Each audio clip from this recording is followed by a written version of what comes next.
सच बताऊं तो हम सबको लगता है ना कि हम अपनी मर्जी से प्रोडक्ट्स खरीद रहे हैं। एड्स देखा, पसंद आया और खरीद लिया, सिंपल। लेकिन अगर मैं आपसे कहूं कि ब्रांड्स आपको साइलेंटली ट्रेन कर रहे हैं इस चीज को करने के लिए, तो आपको शॉक लगेगा ना। और ये आज का गेम नहीं है, ये गेम 50-60 साल पुराना है। नहीं, मैं नहीं मानता।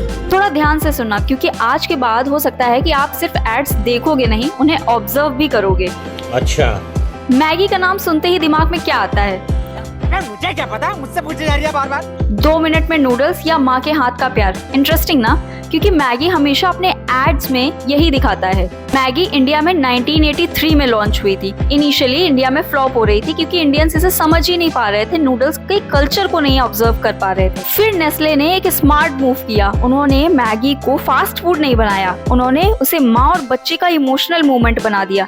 एड्स में दिखाया कि स्कूल से बच्चा आता है, उसे भूख लगी और 2 मिनट में सॉल्यूशन। यहाँ स्ट्रैटेजी क्या थी? इमोशनल पोजीशनिंग की। बिजनेस लैंग्वेज में इसे कहते हैं इमोशनल ब्रांडिंग और नीड क्रिएशन। मैगी सिर्फ नूडल्स नहीं रही, वो कंफर्ट बन गई। जब 2015 में मैगी बैन हुई थी, याद है, लोग लिटरली सोशल मीडिया पे इमोशनल पोस्ट कर रहे थे। ये लॉयल्टी नहीं, ये साइकोलॉजिकल अटैचमेंट था। चलो डेयरी मिल्क की बात करते हैं। आपने नोटिस किया होगा कि डेयरी मिल्क की एड्स टाइम के साथ चेंज होती रहती हैं। 90s में चॉकलेट किड्स के लिए हुआ करती थी, फिर आया एड कुछ खास है जिंदगी में, फिर क्रिकेट स्टेडियम वाली लड़की का डांस वाला ad, Rakhi, Diwali, proposal, office crush. Cadbury ने चॉकलेट को एज रिस्ट्रिक्टेड प्रोडक्ट से निकाल के सेलिब्रेशन करेंसी बना दिया। उन्होंने मार्केट एक्सपेंशन किया, यानी मार्केट को बड़ा किया। ये दिखाया कि चॉकलेट सिर्फ बच्चों के लिए नहीं है, सबके लिए है। इंडिया में फेस्टिव मार्केटिंग का कॉन्सेप्ट ब्रांड्स ने बहुत एग्रेसिवली यूज किया। डेटा के हिसाब से इंडिया में 35 से 40% FMCG सेल्स फेस्टिव सीजन में स्पाइक करती हैं। इसलिए हर फेस्टिवल पे डेयरी मिल्क का न्यू इमोशनल ऐड आ जाता है। वो चॉकलेट्स नहीं बेच रहे हैं, वो मूवमेंट बेच रहे हैं। अब बात करते हैं अमूल की। अमूल का गेम थोड़ा अलग है, पर ऑनेस्टली बहुत स्ट्रांग है। आपने देखा होगा जब भी कोई बड़ी न्यूज आती है, चाहे क्रिकेट मैच हो, इलेक्शन हो, कोई बॉलीवुड हो, कंट्रोवर्सी हो या कोई भी वायरल इंसिडेंट हो, कुछ ही घंटों में अमूल का एक छोटा सा फनी पोस्टर आ जाता है। उसमें एक छोटी सी कार्टून गर्ल होती है और उसके ऊपर लिखा होता है कोई मजेदार लाइन। ये जो अमूल करता है ना, इसे बोलते हैं टॉपिकल मार्केटिंग। अब ये टर्म थोड़ा हैवी लग रहा होगा, पर इसे सिंपल भाषा में समझो। टॉपिकल मार्केटिंग का हिसाब होता है जो भी देश में चल रहा है उसी टॉपिक पर ऐड बना देना। मतलब अगर पूरा देश वर्ल्ड का फाइनल देख रहा है तो अमूल भी उसी टॉपिक पे अपना बटर घुसा देता है। अगर कोई फिल्म सुपरहिट हुई, अमूल उस पर भी ऐड बना देगा। इससे क्या होता है, लोगों को लगता है अरे ये ब्रांड भी हमारे साथ साथ चल रहा है। ब्रांड बोरिंग प्रोडक्ट नहीं लगता, वो डेली लाइफ का हिस्सा लगने लगता है। अब एक और टर्म बोलते हैं, ब्रांड रिकॉल। इसका क्या मतलब होता है? ब्रांड रिकॉल का मतलब होता है जब आपको जरूरत पड़े बटर की, तो सबसे पहले नाम दिमाग में कौन सा आएगा? अगर आप बिना सोचे बोल दो अमूल, तो समझ लो ब्रांड रिकॉल स्ट्रांग है। और अमूल ये कैसे करता है? हर वीक दिखता है, टीवी पे तो, न्यूज़पेपर में तो, न्यूज़पेपर नहीं तो किसी ना किसी सोशल मीडिया रील पे या कहीं भी आपको दिख जाएगा। इसका सीधा सा लॉजिक है, जितना दिखोगे उतना याद रहोगे।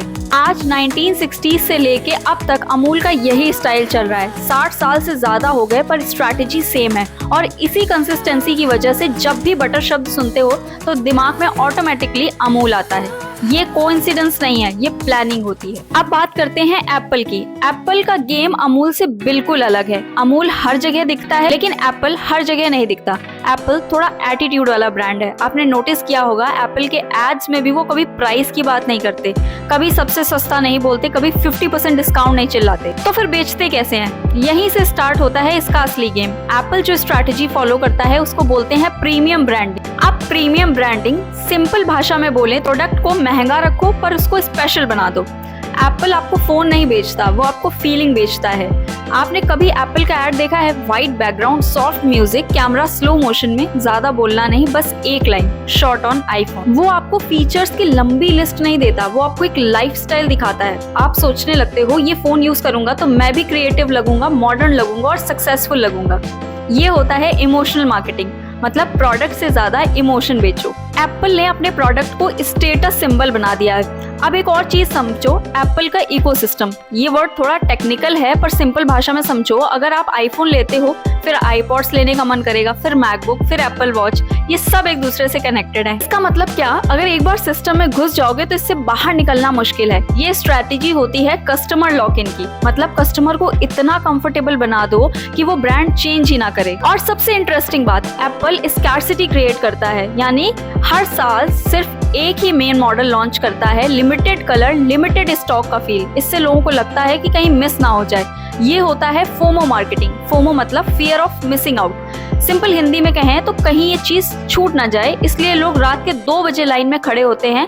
सच में फोन इतना अर्जेंट होता नहीं है, पर वो फीलिंग क्रिएट कर देते हैं। तो अब समझ में आया कि कैसे ये ब्रांड्स बिना डायरेक्ट सेलिंग के आपको ये प्रोडक्ट्स बेचते हैं। अगर वीडियो पसंद आया हो तो चैनल को सब्सक्राइब करें, वीडियो को लाइक करें। मैं हूं पूर्णिमा, मिलती हूं आपसे अगले ज्ञान भरे वीडियो में। तब तक के लिए जय सनातन।